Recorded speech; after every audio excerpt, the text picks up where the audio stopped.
믿는 자의 삶은 행함의 순종이라고 하는 제목으로 하나님의 말씀 선포하겠습니다.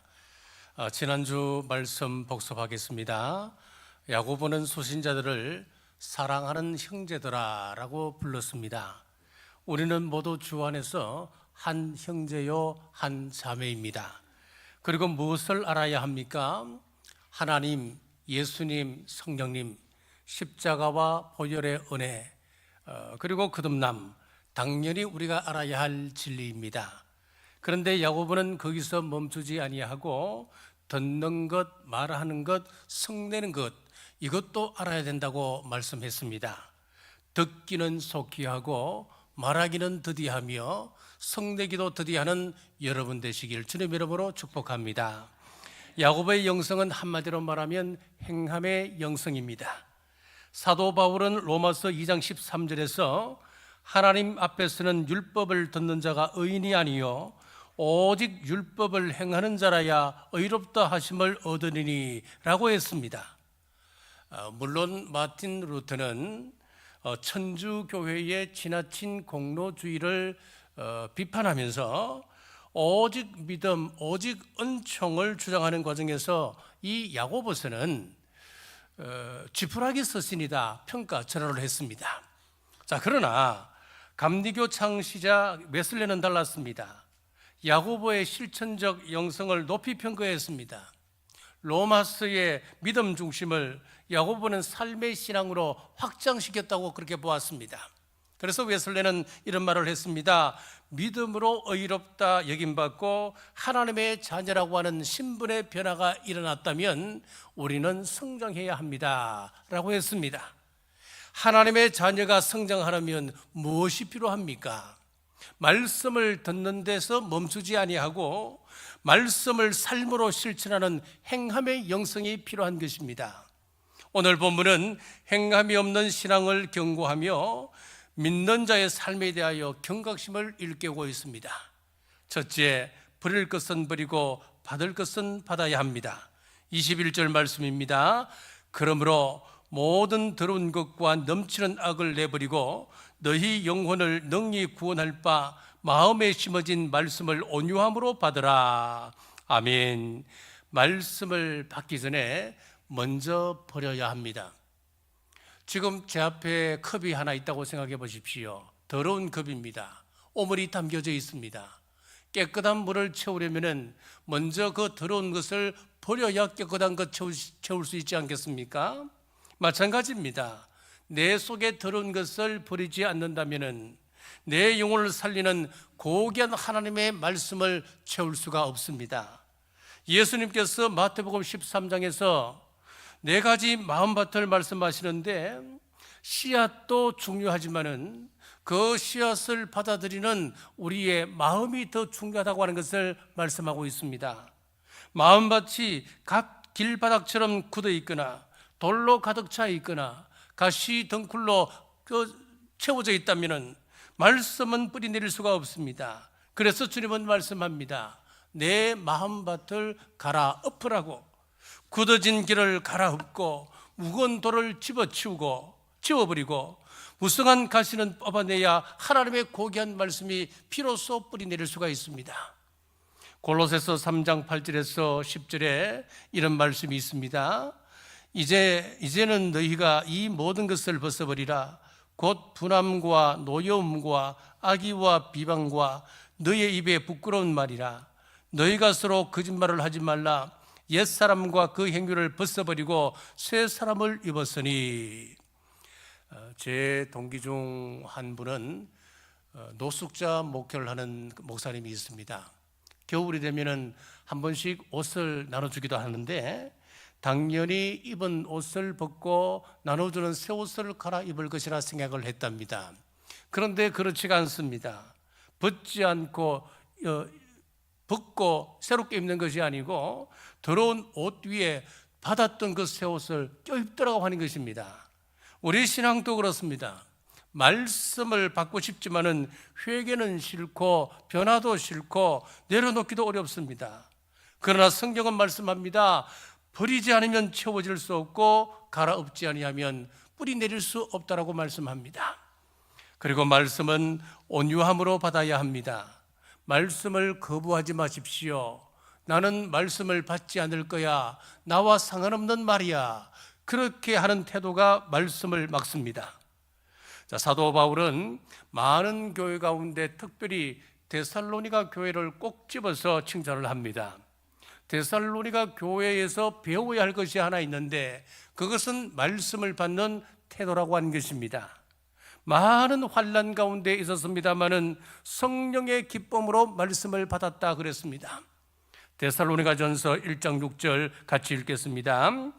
또 너희는 많은 환난 가운데서 성령의 기쁨으로 말씀을 받아 우리와 주를 본받은 자가 되었으니 아멘. 그리고 말씀을 받는데 사람의 말로 받는 것이 아니고 하나님의 말씀으로 받았다 그랬습니다. 데살로니가전서 2장 13절 같이 읽겠습니다. 이러므로 우리가 하나님께 끊임없이 감사함은 우리가 하나님의 말씀을 받을 때에 사람의 말로 받지 아니하고 하나님의 말씀으로 받음이니 아멘. 사랑하는 여러분, 제가 지금 하고 있는 이 설교 말씀을 저의 말로 듣지 마시고 하나님께서 제 입술을 통하여 여러분들에게 전달해 주는 말씀으로 믿고 말씀을 받으시기를 주님의 이름으로 축복합니다. 우리 기독교 신앙의 강조점이 무엇입니까? 딱 한 가지로 이야기하라면 말씀을 들으라 이것입니다. 말씀을 들어야 믿음이 생기고 믿음이 생겨야 구원받을 수 있기 때문에 그렇습니다. 우리 하나님의 말씀을 온유함으로 받으시기를 주님의 이름으로 축복합니다. 둘째, 듣고 행해야 합니다. 22절 같이 읽겠습니다. 너희는 말씀을 행하는 자가 되고 듣기만 하여 자기를 속이는 자가 되지 말라. 아멘. 말씀을 듣고도 행하지 아니하면 남을 속이는 것이 아니고 자기 스스로를 속이는 일이다 라고 말씀하고 있습니다. 오늘 우리는 설교 홍수의 시대를 살고 있습니다. 유튜브를 틀면은 유명한 설교가들의 설교를 언제든지 들을 수가 있습니다. 하루 종일 이 목사님 저 목사님 돌아가면서 우리는 말씀을 들을 수가 있습니다. 자, 그렇게 말씀을 듣다 보면 우리는 스스로 착각에 빠집니다.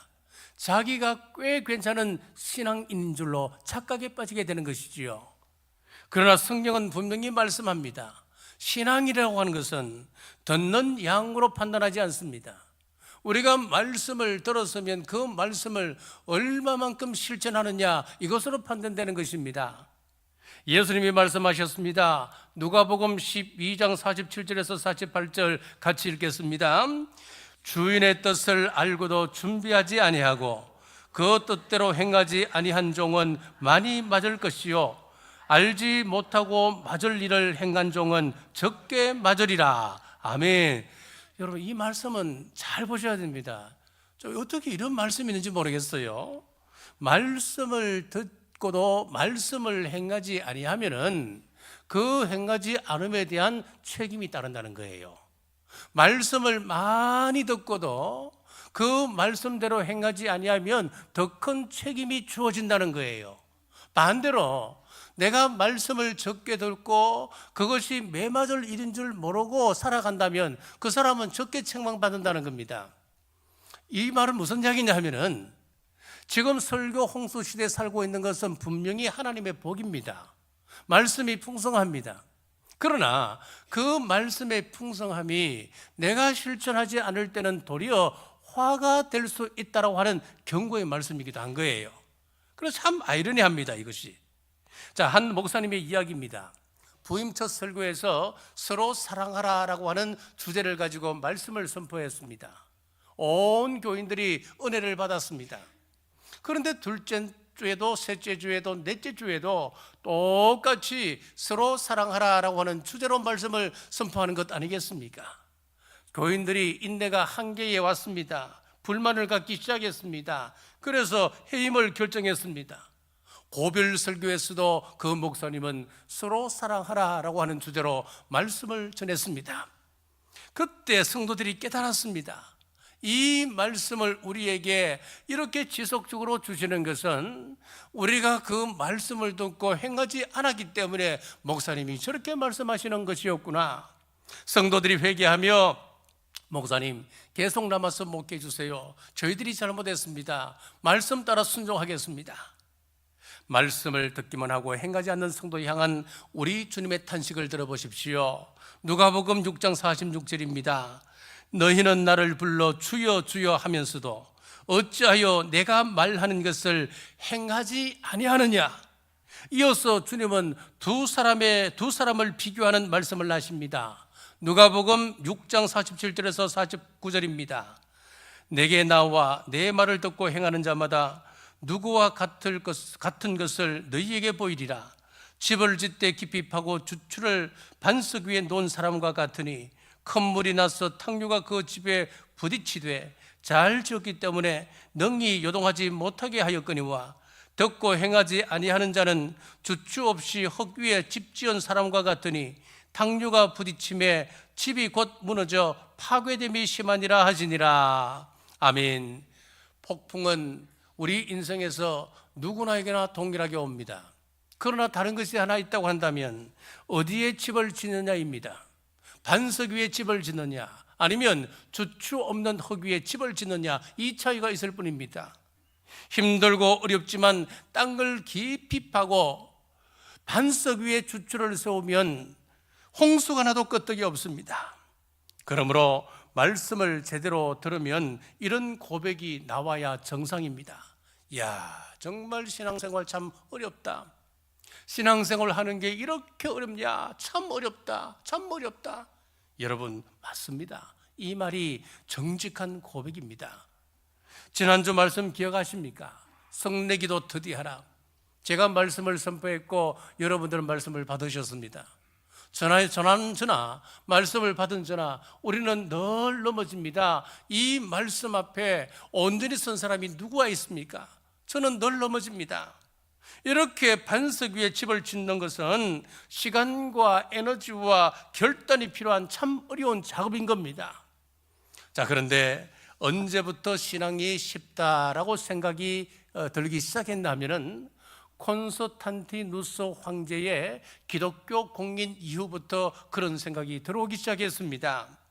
콘스탄티누스 황제가 밀비안 전투에서 전투를 하기 전에 꿈을 꾸었습니다.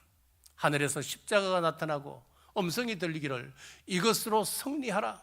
그래서 십자가 휘장을 만들고 깃발을 만들어 앞세워 전쟁에 나가 큰 승리를 거두었습니다. 이것이 계기가 되어 콘스탄티누스 황제는 기독교를 313년 공인을 하게 되었습니다. 황제가 기독교 신자가 되었습니다. 이전까지는 예수님을 믿으면 죽었습니다. 순교를 당했습니다.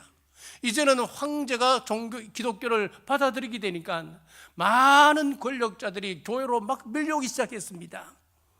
그리고 380년 테오도시우스 황제가 기독교를 국교로 공포했습니다. 국교로 공포하고 나니까 이제는 예수님을 믿는 것이 너무 쉬워졌습니다. 아이가 태어나면 태어나자마자 유아 세례를 주어서 기독교인으로 만들어버린 겁니다. 너무너무 쉽습니다. 그러나 성경 어디에도 신앙생활 하는 것을 쉽다고 이야기한 부분은 없습니다. 신앙은 좁은 길입니다. 날마다 자신을 부인하는 길이 신앙의 길인 것입니다. 사랑하는 여러분, 오늘 결단하십시다. 듣기만 하는 신앙에서 행하는 신앙으로 우리 인생을 세우시기를 주님의 이름으로 축복합니다. 셋째, 듣고 행하면 복이 있습니다. 25절 같이 읽겠습니다. 자유롭게 하는 온전한 율법을 들여다보고 있는 자는 듣고 잊어버리는 자가 아니요 실천하는 자니 이 사람은 그 행하는 일에 복을 받으리라. 아멘. 분명히 선언합니다. 말씀을 듣고 그 말씀 앞에 순종하며 나아가면 하나님께서 복을 허락해 주시겠다. 복을 약속하셨습니다. 어떤 복입니까? 세상이 말하는 명예, 물질, 자, 그런 복이 아닙니다. 여기서 말씀하고 있는 복은 참 자유의 복을 말씀하고 있습니다. 야고보는 하나님의 말씀을 자유롭게 하는 온전한 율법이다, 그렇게 표현하고 있습니다. 자, 한번 따라 하실까요? 자유롭게 하는 온전한 율법. 자유롭게 하는 온전한 율법. 여러분, 그렇습니다. 지금까지 우리는 율법을 어떻게 생각했습니까? 자유롭게 하는 것으로 생각했습니까? 그렇지 않았습니다. 나를 속박하는 것으로 오해하고 있었습니다. 그런데 야고보 사도는 자유롭게 하는 온전한 율법이다, 그렇게 선언하고 있는 거예요. 자, 겉으로는 자유 같아 보이지만은 실제로는 속박인 것이 있고, 속박처럼 보이지만 정말 내막을 들여다보면 자유롭게 하는 것이 있을 수 있는 겁니다. 마약을 하는 사람들은 엄청난 쾌락과 자유를 이야기합니다. 그러나 우리는 알고 있습니다. 그 자유가 결국은 중독과 속박이 된다고 하는 것을요. 연을 보십시오. 이 연은 지금 줄에 매여져 있을 때에 참 자유를 줄 수가 있습니다. 연은 분명히 저 줄에 묶여져 있습니다. 속박되어 있습니다. 그런데 저 줄에 묶여져 있을 때 저 연은 가장 자유롭게 날 수 있고 가장 높이 날 수 있습니다. 그런데 저 줄을 끊어버리면 저 연은 처참하게 추락하고 마는 것입니다. 하나님의 말씀도 같습니다. 속박처럼 보이지만 우리를 가장 안전하게, 가장 높이 날게 하는 것입니다. 하나님이 아담에게 동산에 있는 각종 나무 열매는 다 먹으라, 그러나 선악을 알게 하는 나무 열매는 먹지 말아라. 지킬 것은 하나지만은 누릴 수 있는 것은 전부였습니다. 얼마나 큰 자유였습니까? 그런데 사탄은 이것을 하나님의 속박으로 바꾸기 시작했습니다. 정말 하나님이 저 열매를 먹지 말라 하시더냐? 저 열매를 먹지 말라 하시더냐? 여기에 하와와 아담은 저거 초점을 맞추기 시작했습니다. 그 순간부터 이 인간은 의심들을 하기 시작했습니다. 사탄은 속삭이지요. 그것은 바로 말이야, 하나님이 저 열매를 먹으면 하나님처럼 눈이 밝아지게 되기 때문이야. 자, 그 순간 인간은 하나님의 명령을 사랑이 아니라 간섭으로 오해하기 시작했습니다. 오늘도 마찬가지입니다. 하나님의 말씀을 들으며 어떻게 하나님의 말씀은 안 된다고 하는 것이 이렇게 많은 거야? 그러나 성경은 말씀합니다. 하지 말라고 하는 그 말씀은 우리를 묶기 위한 말씀이 아니고 우리를 살리기 위한 말씀이었습니다. 도로의 신호등을 보십시오.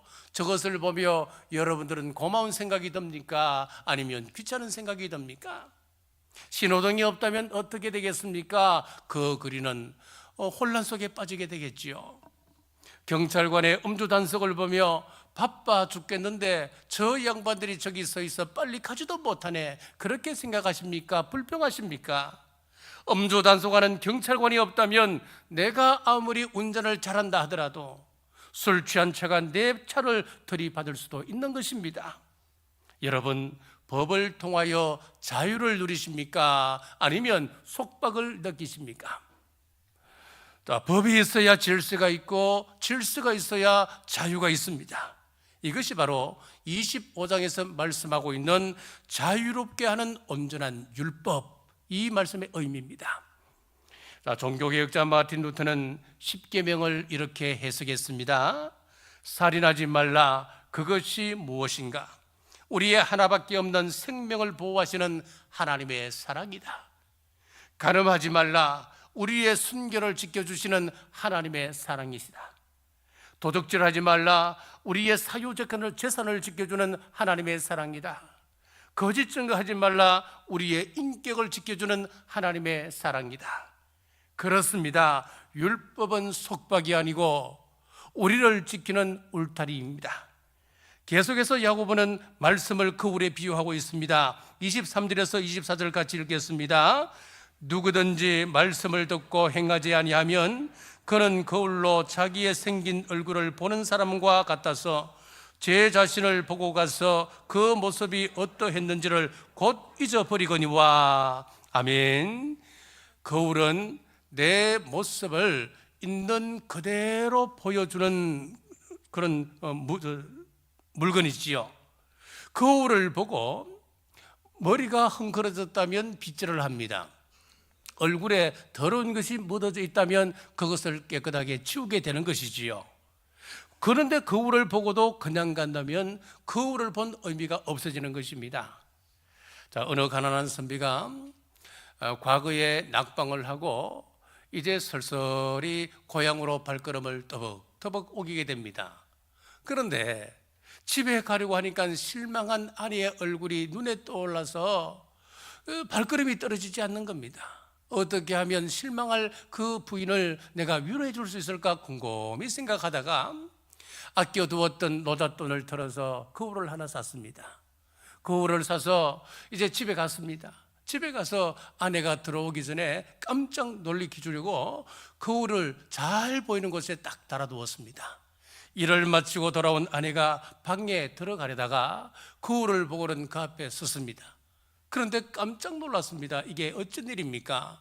평생 처음 본 예쁜 얼굴의 새댁이 자기를 빤히 보고 있는 것 아니겠습니까? 너무 놀랐습니다. 아니, 이럴 수가 있는가? 하라는 과거 공부는 안 하고 이렇게 연애질이나 하고 다녔다니. 내가 억울해서 어떻게 살아, 억울해서 어떻게 살아. 목 놓아 동네가 떠나가도록 방성되고 갑니다. 그 소리에 시어머니가 뛰어들어오면서 아가야, 무슨 일이냐? 어머니, 한마디 상의도 없이 여자를 들이면 어떡한단 말입니까? 저는 어떻게 살라고요? 야, 이게 애야, 무슨 야이냐? 여자가 어디 있단 말이냐? 어머니, 저기를 보십시오. 시어머니가 거울 앞에 딱 섰습니다. 그런데 그 거울 속에는 쭈글쭈글한 노파가 서 있는 것 아니겠습니까? 시어머니가 하는 이야기가 아가야, 걱정하지 마라. 니하고는 비교도 안 된다. 그때 시아버지가 거울을 보고는 넙죽절을 하면서 아이고 아버지, 저승에서 소식도 없이 어쩐 일이십니까? 네. 여러분, 이 이야기의 핵심은 명확합니다. 거울은 남을 보여주는 것이 아니에요. 자기의 모습을 있는 그대로 보여주는 그런 도구입니다. 거울을 보고도 그 속에 비친 모습을 깨닫지 못한다면 그 사람은 변화될 수 없습니다. 신앙도 마찬가지입니다. 말씀을 들으면서 이것은 내 남편이 들어야 해, 이것은 내 아내가 들어야 할 말씀이야, 이것은 김 집사가 들어야 될 말이야, 야, 그렇게 생각한다면 그것은 거울을 창문으로 착각하는 사람입니다. 오늘 우리가 말씀의 거울 앞에 섰다면 이제는 고칠 것 고쳐야 합니다. 말씀을 붙들고 죄의 얼룩을 닦아내며 말씀 앞에 정직하게 반응할 때에 하나님께서 약속하신 참 자유가 시작됨을 믿으시기를 주님의 이름으로 축복합니다. 말씀을 맺겠습니다. 먼저 내 마음속에 가득한 더러운 것, 더 무거운 돌, 엉켜있는 가시들을 주님 앞에 치워버리십시오. 그 다음 말씀을 받으시기 바랍니다. 그 말씀이 우리에게 참 자유를 주십니다. 말씀을 듣고도 행하지 아니하면 우리는 스스로 속이는 자가 되고 맙니다. 감사한 것은 그 말씀을 듣고 말씀을 행하는 자에게는 참 자유를 주신다고 하셨습니다. 세계적인 아이스크림 브랜드 가운데 31가지 맛으로 유명한 회사가 있습니다. 그 회사에 상속자가 있었습니다. 아이스크림을 누구보다 사랑했던 그의 아버지와 이 삼촌 공동 창업자인데 이 아이스크림으로 인해서 비만과 성인병에 시달렸고 결국 삼촌은 고도 비만으로 인한 심장질환으로 세상을 떠나게 되었습니다. 그 모습을 본 이 아들은 아버지에게 아이스크림을 끊게 하고 식단 조절을 하며 건강을 회복시켰습니다. 시간이 흘러 이 아들이 2001년도에 당시 돈으로 1조 7천억 매출의 회사를 상속받을 수 있게 되었습니다. 그런데 이 아들은 깨끗이 그 상속을 포기했습니다. 이유가 있습니다. 이 아이스크림으로 인하여서 삼촌이 죽었고 아버지가 건강을 잃었는데 어떻게 이 아이스크림을 팔아서 내가 돈을 벌 수 있단 말인가? 그는 모든 것을 내려놓고 아내와 함께 작은 섬에 들어가 통나무집을 짓고 자급자족하며 작품 활동과 그리고 환경 운동과 사람들의 건강할 권리를 위하여 평생 헌신했습니다. 그가 바로 존 라빈슨입니다. 그런 명예를 선택하지 않았습니다. 그는 돈을 선택하지 않았습니다. 대신 사람의 생명과 양심과 자유와 신앙을 선택했습니다. 여러분, 그렇습니다. 진리를 아는 것은 쉽지만은 그것을 실천하는 것은 어렵습니다. 말씀을 듣고 행할 때 세상은 변화되고 복음은 전파되며 하나님의 나라가 확장될 줄 믿습니다. 우리의 삶을 통하여 하나님의 이름이 영광 받으시기를 주님의 이름으로 축복합니다. 기도하겠습니다. 하나님 아버지, 오늘 또 말씀 앞에서 오심을 감사합니다. 저희가 말씀을 듣는 자리에서 머물게 하지 마시고 말씀을 삶으로 살아내는 순종의 사람 되게 하여 주옵소서. 듣고도 행하지 않아 스스로를 속였던 우리의 믿음을 회개합니다. 거울 앞에 잠시 서 있다가 돌아서서 본래의 모습을 잊어버린 어리석음을 용서하여 주옵소서. 아버지, 저희로 하여금 자유하게 하는 온전한 율법을 바라보게 하시고 말씀 안에 거하여 행함으로 복을 받는 자 되게 하옵소서. 다시 오실 예수님 이름으로 간절히 기도드리옵나이다. 아멘.